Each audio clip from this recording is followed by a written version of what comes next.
seconds.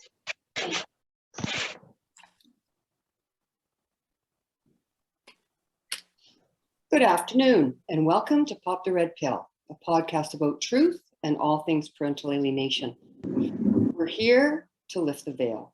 My name is Kim McCord, and this is my co-host, Karen Belcourt. This is part 3 of our 4-part series on domestic violence. We'd like to remind our audience that domestic violence is much more than physical abuse.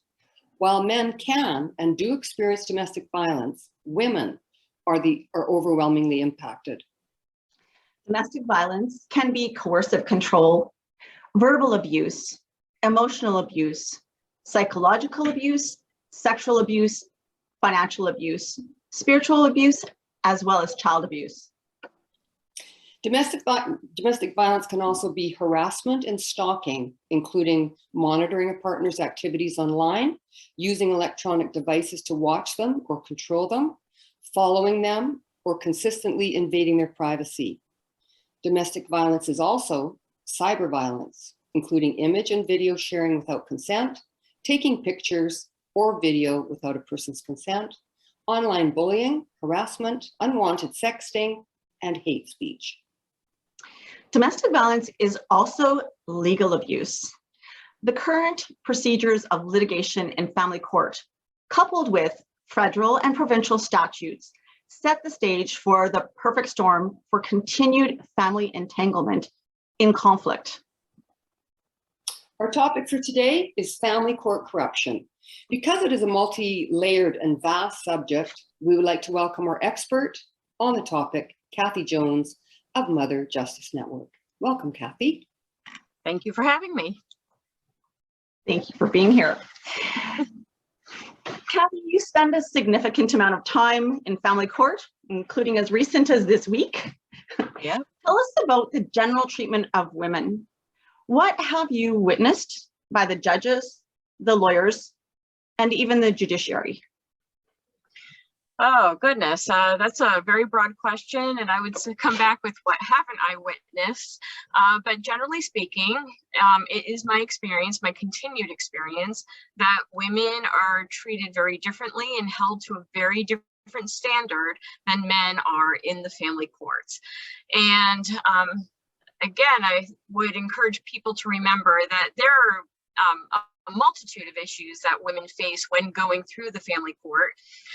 One issue is that there's a lot of ignorance around domestic violence and family violence, and everybody thinks that they're an expert on the subject, but no one that the court really engages really truly has the expertise to be able to screen and look for families who are experiencing family violence. Another layer is that our family courts are set up to protect men's rights to access their property before a woman's and children's right to safety. And then lastly, there's this third onion layer of corruption that often happens within family courts. And often corruption looks like, for instance, the same judge who will utilize the same court players, like have a very specific ring of mental health evaluators and parenting evaluators and mental health counselors and reunification counselors and supervised visitation centers and lawyers and guardians ad litem and children attorneys and all these players that all they do is absorb as much of the financial asset as they can from the family that is going through family court in order to financially benefit personally. And in those rings, I think it's actually fairly common for judges to get kickbacks from the attorneys and other court players. So I think there are victims who experience just like one of those issues or two, and there are those victims who experience all of those issues, and those are particularly the most egregious cases. But ultimately, when we understand that family courts are really about preserving a man's right to access his property, it shouldn't be a surprise to any woman going through family court that they don't do as well as they think that they will do just for telling the truth. Yes, yes, I absolutely agree. Yes. Wow. So Kathy, when we were putting this show together, we really didn't even know where to start. There's so much corruption on so many levels, in so many areas. It is wrought with criminality and corruption. So let's start for our audience just discussing a few of the myths that are out there about family court. Kathy, if you could respond with like a true or a false or a yes or a no, and then just give us a little explanation as to why that is. Sure. So. Yeah. First myth is family court will focus on the best interests of the children.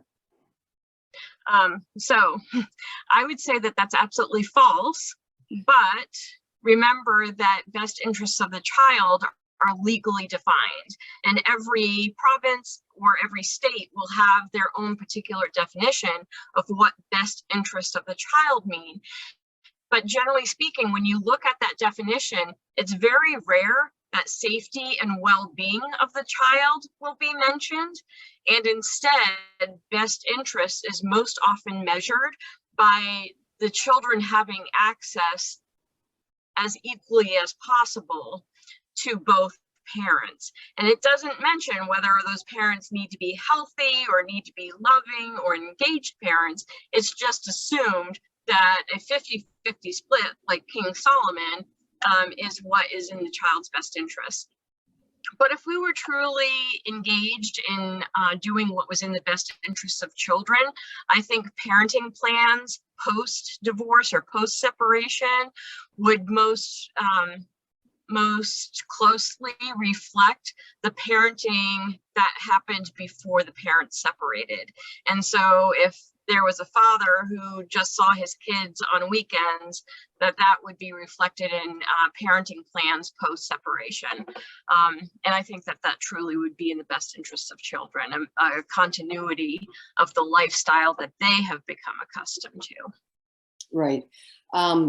I guess it's also an interesting point to bring up. The person that coined best interests of the children was Adolf Hitler, when he was going around and collecting all the children for his Hitler youth camps. He said to the parents, or his people said to the parents, this is in the best interest of your child to give your child to your country. We will make this child everything they could possibly be. Yeah, well, that's a little bit bone chilling. Oh, well, it's kind of shocking, but it is a fact. And what I know for a fact is that the state makes the worst parent possible. At least in the United States, there's approximately 450,000 children in foster care, and more than 50% of those children will end up in the sex trafficking industry. That's how poor a parent the state makes. So. Hence the state of affairs for young people today. Yeah. All right, second myth for family court. Justice will be served in family court. Oh, absolutely not. Absolutely not.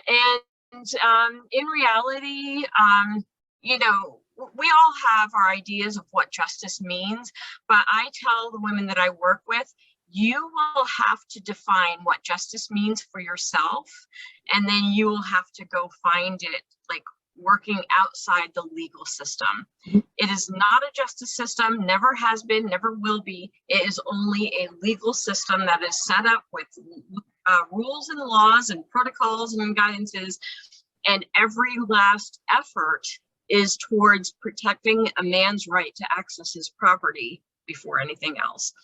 In fact, justice could be done, would be done, if in fact the court started focusing on the safety and the well-being of the people who access courts for justice.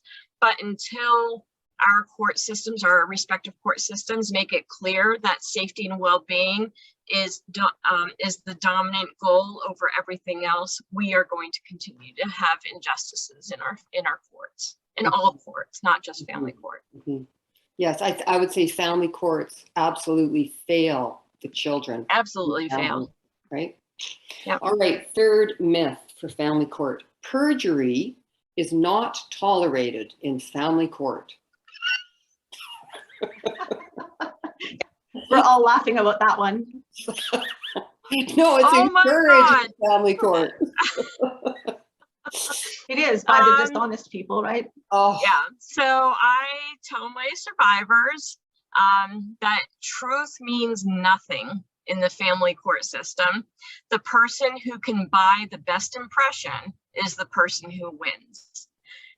So our courts have absolutely zero to do with the truth. And I think it's incredibly ironic that the first thing that you are required to do when you head into court, you're told to raise your right hand and you're told to swear, sometimes on a Bible, sometimes not, that you will tell the truth, the whole truth, and nothing but the truth, so help you God. And then the entire system sets out to break down what you're allowed to tell, what evidence you're allowed to show.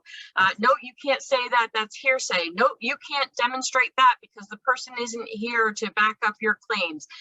So you're sworn to tell the whole truth, and then you are denied the ability to tell the whole truth. It is the biggest farce in our judicial systems. And at one point I did say to a judge, I will tell the truth as I'm allowed to tell it. In a way that did not go over well, not at all. but a true statement. Good for you. But it's a truth. But to me, that was true. I was happy to tell the truth, but I knew right from the outset that I would not be permitted to tell the entire truth. Yeah, that's a good point. Yeah. All right, myth number 4 about family court. Your lawyer is to be trusted to do what is best for his or her client. No. And I, that really kind of kicks me in the gut to say that, because people should be able to trust people that they hire to do what's in their best interests. And what I would say is, when you go looking for an attorney, you need to be very, very careful and really interview well. Get a lot of referrals from as many resources as you can find, and interview very carefully the attorneys that you have been introduced to, until you find that person that you are certain is going to give you zealous advocacy. That is the standard for legal representation, is zealous advocacy. In my mind, that means that you are doing everything in your power that is ethical in order to represent what your client wants. Not what you think that they'll get, not what you think is in their best interest. It's the client's job to figure out what is in his or her best interest, and it is you, attorney, to represent what they want, not what you think is in their interests. And I see over and over and over again clients who get attorneys who just take their money to do nothing but other than what the attorney decides they're going to do for their client. It is absolutely wrong. And I'm going to tell you today, if you have a client, if you have an attorney that you can't decide who is my attorney actually working for? Is he working, or is she working for me, or is she working for my other party? You need to fire that attorney today. Like, it is not in your interest to have an attorney that you can't decide whether or not he's working or she's working for you. That's pretty tough. Tragedy.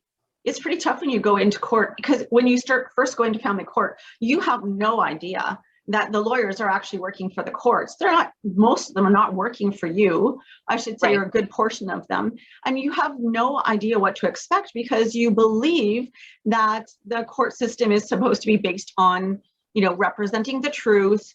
And, right. And so you have no idea until you've been through it, and you're thousands of dollars into this, if not tens of thousands of dollars minimum. You are better off as a victim or as a survivor of domestic violence in family court. You are better off taking any financial resources you have and putting yourself through law school. Yes. Because at least at the end of it, you'll have a career that you can move forward with, than to pay for an attorney who does not give a rat's ass about you. in my experience, even women who have little capacity to represent themselves can do better for themselves in court than those who have an attorney that don't care about them, who are only there to take their money. I have seen the most horrific example I've ever seen in court. It was a case in Wisconsin. I was working with a woman whose attorney was standing up over her, screaming at her, telling her that if she did not sign a parenting plan that was not even close to being in her interests, that he would ensure that the opposing parent would get custody of her child. And he looked at me very snarky and said, "I bet you think I'm doing a crappy job." And I looked at him, I said, "Oh no, I think you're doing a fantastic job for the other party." Wow. We almost came to blows over that. Like, I really wanted to karate chop that asshole in the neck. And in Wisconsin Bar Association, if you're listening to this, you have real problems in Wisconsin. You have absolutely corruption out the wazoo in Wisconsin. It's horrific there. Perfect. Well, where do we not have court corruption? Like, really, family court especially. Where do we not have family court corruption? Yeah, there's that too. But yeah, like, my most traumatic experiences by far and away have been out of the Wisconsin state. Yeah, the state of Wisconsin. Well, So I need to just kind of scroll back really quickly and say, please remember, I'm not an attorney. I'm not allowed to give legal advice. And so if you heard me say, get a different or drop your attorney, that's merely a suggestion in my opinion. excellent cover. Got it. There may be very valid reasons for hanging on to an attorney that you know is not doing a good job for you, including the fact that you can't afford somebody else to come on board at a late stage. Right. But if you don't if that person is not representing you. Well, I think I think we can all agree that corruption in family court is universal. And I remember very distinctly noting during the court proceedings, the two lawyers, my lawyer and the opposing counsel, are calling each other my friend. That's how they refer to each other. And it was very soon after I realized, yes, they are friends. You are the enemy. Don't think that they're working for you. They're working for each other and for the judge. Right. Yes. And I can speak as somebody who represented myself pro se. Karen, I know that you have that experience too. Yes. It's not something to be done lightly. No. It is is easily a 2 full-time job endeavor to have to take on representing yourself in the court system. It is traumatizing. It is super difficult, but that may still be better than going into court with an attorney who does not care about you or your children's safety or well-being. Yes. And Kathy, one thing that just what you had said previously, we need to do a show on what questions should you be asking lawyers when you are actually going around doing your due diligence to choose one. What should you even be asking? Because this is a problem. I know, you don't even know what to ask because you've never had to go through this before. The naivety of it is very damaging. Yeah. So we'll put that down for another topic, for another show. Okay. For anybody who is interested, I do have a little blurb under my resource page on Mother Justice Network. I do have an audio clip about how to choose an attorney for yourself. But yes, I'm willing to do a podcast on that too. Okay, that'd be great. And that's motherjusticenetwork.org. Yes. Excellent. All right, another next statement. Another myth of the family court. If you have relinquished your career to be the primary caregiver of your children during the marriage, you, the mother, will get custody of the children. No. Nope, not even a little bit. Okay, so in the vast majority of divorces that are decided without the intervention of the courts, yes, because secondary caregivers recognize that children should stay with their primary caretakers, In those cases, the primary caretaker often are able to stay and continue to be the primary caretaker to those children. However, that's not the same for domestic violence related cases. And in fact, in domestic violence related cases, up to 80% of those primary caretaking parents will be forced to hand over their children at least half time to the secondary caregiver, and will be forced to go and get full-time work, even if they don't have a significant work history under their belt in order to get something that would pay halfway decently. And so anytime I'm working with a client who has been a primary caretaker, and that was the decision that they made early on in the relationship, I tell them, like, you need to figure out now, like, what a career is going to look like. You know, many of my clients can get the courts to agree to give enough alimony to be able to get education, to get a new career, but a lot of the women that I work with are stuck in menial or labor type jobs because that's all they can get after having zero work experience. It's really sad and frustrating. A good many of the women that I work with sleep out of their vehicles because that's all they can afford after they're forced to pay child support and whatever else, and are working at menial jobs. Mm-hmm. Yes, if you look at the correlation from men to the women, mothers to fathers, who ends up in a better financial situation after divorce? Men do, hands down. Universally men. Yeah. First of all, men make more on the dollar than women do. Secondly, you know, even if they're the ones who are gaining custody of their children, they're often they then are getting the child support from the mother, but then they're also disposing those children onto other caretakers, often the grandparents, the grandmother, or the aunts, or new girlfriends, people who are not requiring them to pay for that labor, right?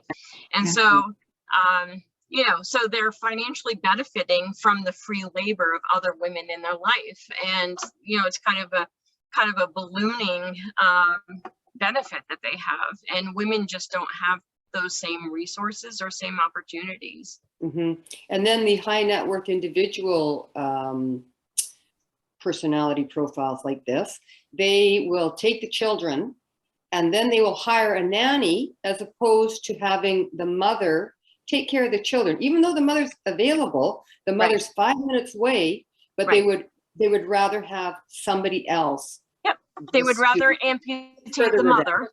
Yep, they would rather amputate the mother than to, you know, which harms the children, by the way. Absolutely. Significantly harms the children, but they would rather amputate the mother than allow the mother to continue to caretake for the children. Mm-hmm. Mm-hmm. So mothers that are going into family court need to be very aware of this. Just because you're the primary caregiver and have been for 5, 10, 20 years, it does not mean that you will get custody of the children. That is the state of affairs. Yep. And I would also say that this is an issue that female judges are often more judgmental regarding other women than male judges are. Female judges are much more harsh on women who have chosen to stay home and be caretaking parents, in my experience. Right. And so that is really quite shocking to a good deal of the women that I work with who have been through female judgeships. Yes, yes, right. Yeah. I've heard that as well. Yeah, some of the stories are absolutely horrendous. They probably look at women who have decided to stay home with their children and be full-time mothers, which is a very horrendously low-paying job. These judges, you know, their value is in education and you know, making. Well, I'm sure that part of it is, well, I was able to be a woman and have this high-paying, high high visibility job, and I could still do what I needed to do, and you know, I can support myself. Why can't this stay-at-home mother? There's no reason for that in this day and age of equality, blah blah blah. Yeah, Right. No relativity. All right, our next myth in family court. If your ex-husband has been abusive in any way to the children or to you, his wife, during the marriage, he will only be awarded supervised visitation. Yeah, can I just leave now? Because, these are like so truly, I mean, I know that they were created with a purpose, and the purpose is the absurdity of them, and they are very absurd. No, men are not ordered into supervised visits. Our entire court system is set up to protect a man's right to access his property. And so even under the most extreme circumstances, a man's right to access his children will be preserved even at the life of the child. So, like, as an example, I know I've talked about this person before. I have a man in my community, but I've lost you. We can still see you. We can see you. That was so weird. I have a man in my community who is a registered sex offender. He was convicted of raping his ex-wife and her 16-year-old child, who has full physical and legal custody of his 3 female daughters. Wow. I know. It's crazy. Just crazy. I know someone also that similar situation committed rape and confinement in his early years and got full custody of all 4 daughters. So it makes no sense, and it's about giving the power back to the patriarchy when you go to court. That's what I think. And everybody presumes, well, there must be something really wrong with that mom for that to have happened. No finding of inadequacy on the mother's behalf was ever made. No. And that is most often the case, is that there has not been any accusation, any finding whatsoever by the courts of inadequacy, or that the mother is dangerous and should not have the kids. It's not happening. Mm-hmm. And I think moms go in assuming, if I'm a good mom, there's no possible way I would lose custody of my child. And I'm here to tell you, all he has to say is, Your Honor, she's a bitter, violent, lying, lazy, crazy, drunken, money grubbing slut. And the courts will go, oh, she is? Yeah. Oh, well, then let's give you full custody.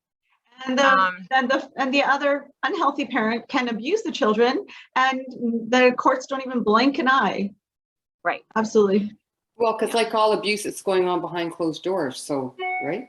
And the other thing about the supervised visitation, as you just said there, Kathy, if they know that you want the kids, they will then do the false allegations against you and say that lovely fast line. I want to get all those words down at some point. Love that line.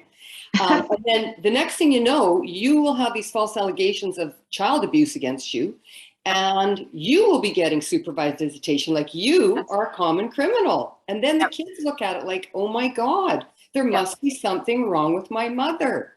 Right. So in all the totality of the cases that I've ever dealt with, which is approximately 4,000, give or take, you know, a few dozen, I can think of less than 12 fathers who ever had supervised visits with their children. And I would say probably 20 to 25% of the mothers that I've worked with who have supervised visits. So protective mothers are getting supervised visits left and right. Like they are being forced into supervised visits with their kids. Even though they have no history of violence, right? Even though they have no history of violence, their crime is telling the children that they love them and that they're there to help them. And that they left the abuser. They left the abuser. That's the crime.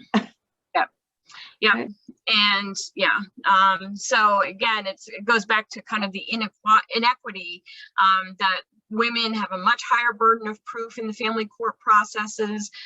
Just by the fact that you're a woman, you start behind the 8 ball when it comes to family court. There's just so many inequities that women have to overcome. But supervised visits, don't expect it. And even if you do have the luck of finding somebody who will order supervised visits, finding supervisors or supervised visitation centers are difficult because courts are reluctant to use them. So they're closing down and getting harder and harder to find. And they're cost prohibitive for people that don't have the money either. Yeah, that's true. Yeah, just another money grab, but there's so many. Yeah. So our next I actually have in my area a guardian ad litem who owns a visitation center. And I've had a lot of my clients who've been ordered into that supervised visitation center with her as the guardian ad litem. You would think that that would be considered a conflict of interest. Yeah. Oh yes. Well, there's people that are professing to be reunification experts, counselors, who are taking on the job of the counseling, and then they are also taking on the job of the supervised visitation, and they're also taking on the job of, you know, XYZ. It's whatever money they can eke out of the family, they will grab it. And by the way, reunification therapy, I just got to say it out loud, it is not allowed by DSM standards. Like, there is no reunification therapy therapies in the DSM. And so it's always a private pay.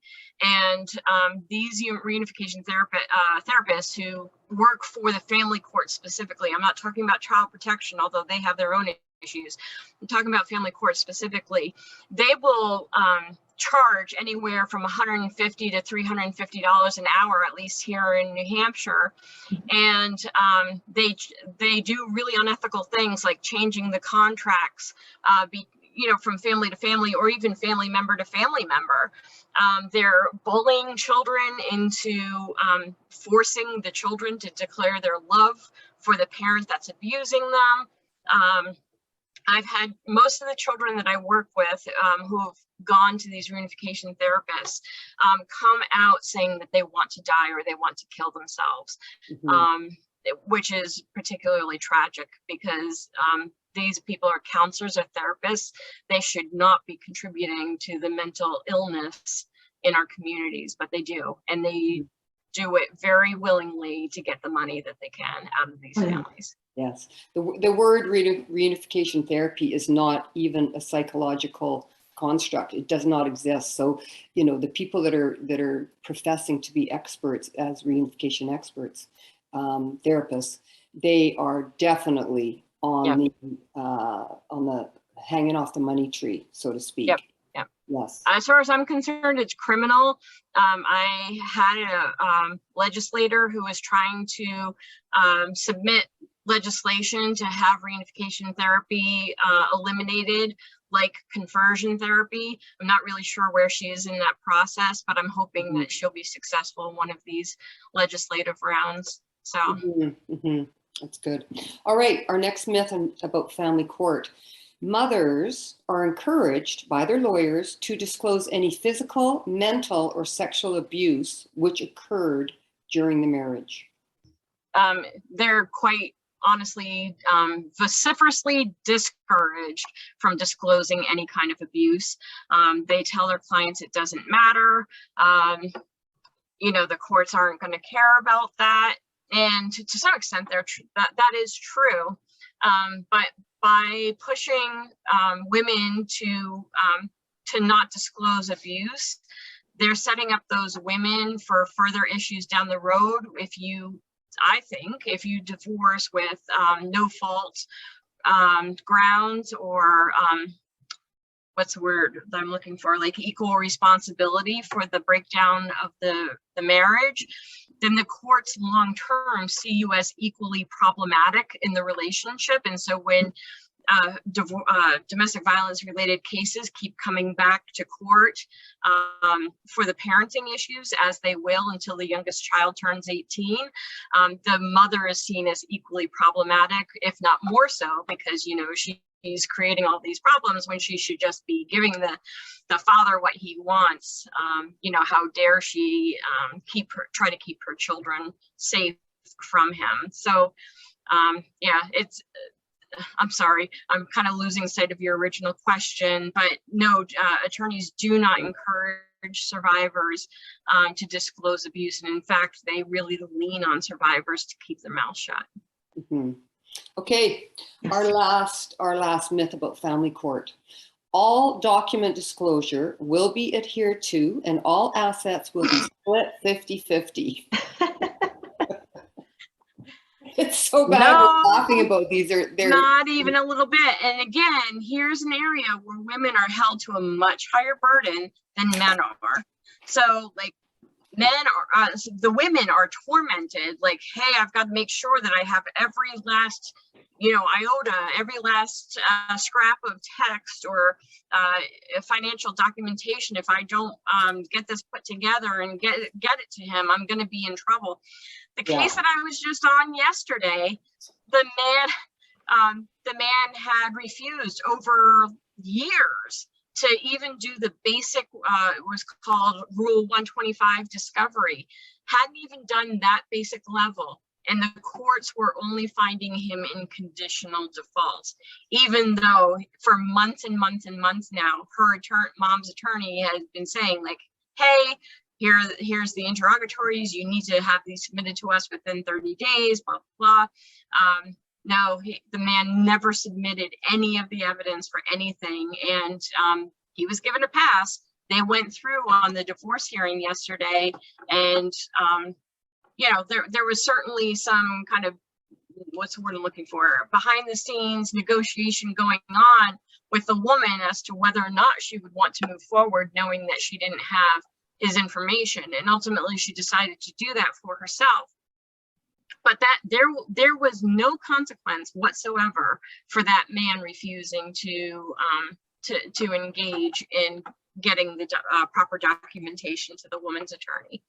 And it'll be interesting to see if there's any results coming out of the final order, you know, that would recognize that, well, the judge made this decision because the man wasn't cooperative. But as of yesterday, there was no punishment, no sanction or anything for the fact that he was refusing to cooperate. Not a surprise. Yeah, but so, women don't cooperate, and they are punished. They will be punished. I agree. Yeah. I agree. And so in some cases, before a case goes to trial, an interim custody evaluator is court ordered to temporarily determine where the children will reside until custody has been ordered by the court. Kathy, what nightmares do these forensic evaluators cause? What nightmares aren't caused by these people? The first thing that happens is often there's a pattern to their behaviors. They will interview the fathers. They will interview everybody that the fathers put forward as a witness to the dynamics in the family. The father brings forward friends and sisters and cousins and drinking buddies and whatever, and those evaluators will talk to every single one of the man's witnesses. But the woman, she's generally interviewed second, or even after the father's witnesses, like much further down the road. She's interviewed for less time. She's interviewed under very different circumstances. Like the man's like, yeah, sure, come to my home. Let's set up a time. I often see women, you know, these evaluators kind of surprising these women, like just showing up on their doorstep. So the women don't have the opportunity to kind of put their best face forward. There's any number of like tricks that these evaluators engage in and do to kind of make the mother kind of on her back foot, so to speak. They will interview the children in full in front of the father. they'll just do a passing, you know, hey, let me see your bedroom. Oh, this looks fine. When it comes to interviewing the children with the mother, there's like all of these inequities that happen with these evaluations, whether the evaluations that happen at home or in the office. Like there's all these different ways that these inequities take place. And ultimately, they all come out with very similar decisions, that the mother must have some kind of mental illness or personality disorder, being accused of bipolar or borderline personality disorder, or any number of mental health issues is very common for these evaluators. Saying that, oh, the father is a great father. Like I can almost tell you before reading an evaluation from any one of these people what the evaluation is likely to say. That all these people over here think that dad's a great guy, and that mom is anxious and depressed and this and that and the other thing. Again, it's the bitter, violent, lying, lazy, crazy, drunken, drove, money, woman, slut defense. And that and they know literally, and the other common thread is that the women and her witnesses, they will say, like when they finally get that report back, I never said what she said I said. Like exactly. Like even the other professionals that report to this evaluator will say to the mom, I didn't tell that evaluator that. I don't know where they got that. And so it's so common, not just for these women to have to waste money on these evaluators to begin with, but then she has to waste even more money on finding somebody to refute the bullshit that's in the report to begin with. Yes. And it just becomes, again, another part of that never-ending cycle to keep that family in financial servitude to the family court process. And it's horrific. It's horrific. Ultimately, the children understand that nobody is there to help them, that the mother is not being permitted to keep them safe, and that all of these adults who are in their life saying that they're there to help them and to keep them safe, that they cannot trust anybody, that their words are going to be twisted or kind of reimagined by these evaluators, and especially anything that they say negative about the parent that's abusing them, that gets twisted around, and it's made the fault of the protective parent. Well, you know, she coached the children into saying that, or what have you. Again, like one of the cases that I'm dealing with now, the children have actual documented blunt force trauma to their vaginal and anal regions. And yet the both child protection and the family courts are saying that the mother is coaching the children. And I'm saying, how are they coached to create blunt force trauma to their genitalia? Like, please explain that to me, because I don't get that. Yeah. That's horrifying. Absolutely. It is horrifying. So yeah, this is the routine bullshit that happens every day, and evaluators are the worst, because they are willfully putting children at risk. They're willfully putting children in danger just so they can get that paycheck. And as far as I'm concerned, the vast majority of them are criminals. I completely agree. Completely. I remember getting the 211 report, as we call it here in British Columbia. And I remember reading it, and I was aghast. I actually started laughing because it was so insane. As you said, things that I had never said that were written. It was creative writing. Right. Accused of every personality disorder under the sun. I finished reading and I said, this mother in this report, she is horrible. She is disgusting. She shouldn't be anywhere near children. But this is not me. Who is this report about? Yeah. And you know what? That's exactly as you said. That's step one. Yep. We're setting brain in motion. So that's actually common, and I want you to be aware of this, is that these evaluators will often copy and paste their reports across families. And so I've actually seen evaluations that had the names of the wrong people in the report, and the judges still took them as word for that family. Because Well, they these forgot to edit it evaluators- while they were copying and pasting. That's Yeah. right. They didn't copy and paste that name. Wow. Well, Wow. these evaluators are, you know, they're very highly paid. And Yes. as you said earlier, Kathy, the judge or the lawyers have this certain pool that they use. And these evaluators are told, okay, this is what we need this report to say, make it say that. Another thing, and I don't know if this is the same in the States and or in all the provinces in Canada, but when you hire one of these evaluators, interim custody evaluators, court ordered, they very clearly say on the front of your very first page on the form, 50% of this report must be paid by each parent before it will be released.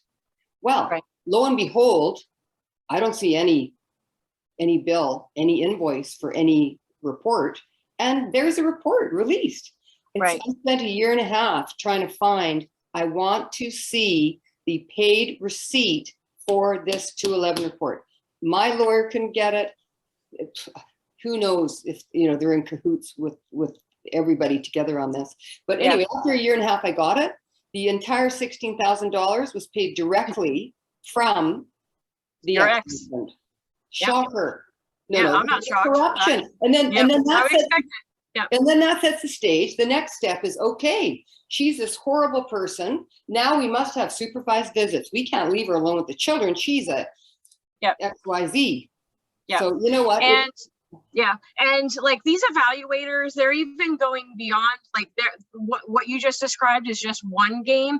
Another game is that they go to court and they put like an injunction on the report itself so that nobody can read it, or only the judge can read it, or only the judge and the two attorneys, that a copy of it can't go to the victim, like to either parent. But of course, in every single case, I've seen where the fathers get a full copy of this report, and they're disseminating it to people in the community like water. Like, here you go, teachers. This is what the evaluator had to say about my ex. Here you go, mental health providers. Here's what the evaluator had to say about my ex.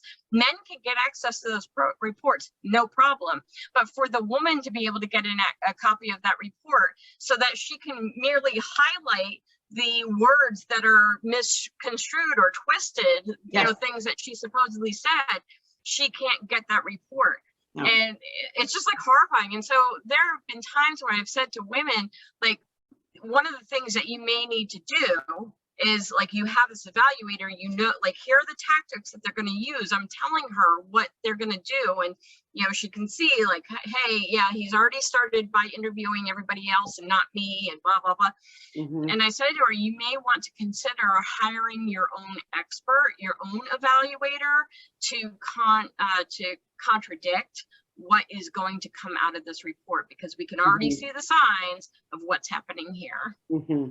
And you're right, Kathy, they take that report, that's at the very beginning of the whole divorce case, and then they disseminate it out to your family and say, look how terrible a mother this is. And then your family is looking at you like, oh my God, well, if the psychologist is saying this forensic, it must be true. Right.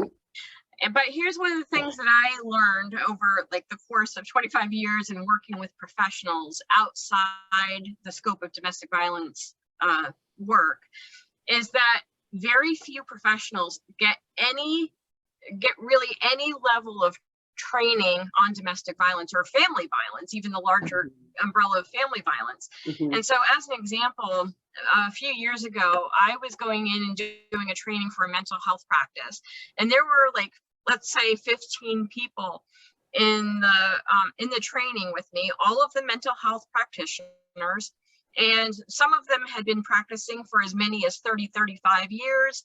Others were fairly new, but altogether, these people had at least 150 years worth of practice, okay? And when I asked that, like, at some point in time, I started recognizing they really just know very little about what I'm talking about here. Let me find out how much training have they ever had in domestic violence and family violence? And by the time we added up their collective experience in being trained, they, with 150 years worth of collective practice, had less than 38 hours of training, including their college experience. Not less than That is less totally than 38 understandable. hours, including their college experience on the totality of family violence. So that wasn't even specific to domestic violence. And I'm like, Houston, we have a problem. Because these are the people that are being considered the experts when it comes to the family courts. As far as I'm concerned, the only expert that should be evaluating whether or not there's domestic violence is an individual like myself who has at least 20 years worth of expertise under their belt, where they have had at least 1,000+ hours of training in the fields of family violence. So not just domestic violence, but coercive control and child sexual abuse and sexual assault and like even human trafficking, like sex trafficking. Like, we need to have a collective understanding of all the forms of family violence, animal abuse, like you name it. We have to have that experience so that we have an understanding of the totality of what domestic violence, coercive control, legal harassment, all of this is going to look like when it comes to the family courts. And as far as I'm concerned, no judge should be given the power to ruin a family for life on the basis of his own crap understanding of domestic violence. I believe that every family court judge should be given a like a council of experts in child abuse, experts in mental health, experts in substance abuse, domestic violence, child protection, a panel of experts who have to review every single high conflict case and give the judge recommendations about what they would recommend for this family in order to increase safety and well-being for the children involved in the case. These situations are so dire, there is no way that one person should be responsible for making an outcome that will impact not just the children's immediate future, but their long-term adult well-being too. These children are dying 20 years earlier because of their exposure to family violence. These children are abusing substances and overdosing, and they're committing suicide at much higher rates than the general population. These children, like a counter parent, will impact their education and their ability to earn in the future for no other purpose than to maintain their dominance over the adult victim partner. And it is absolutely destroying these children.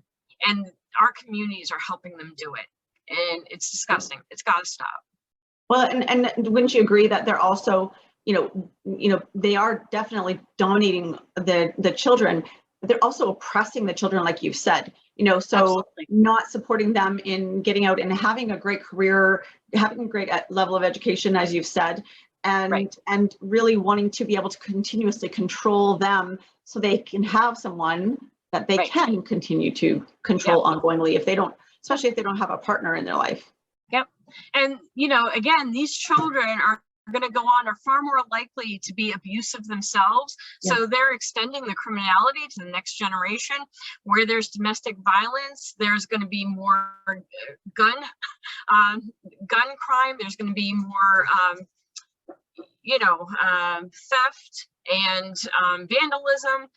Like, all of these things are part and parcel with family violence, and we're really doing a disservice to our communities by not addressing these families right from the get-go.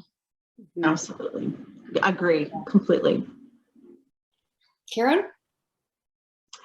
So what I want to invite the viewers to do is, if you like the information that you're hearing today, that you find it useful, please hit the like button, subscribe, and share.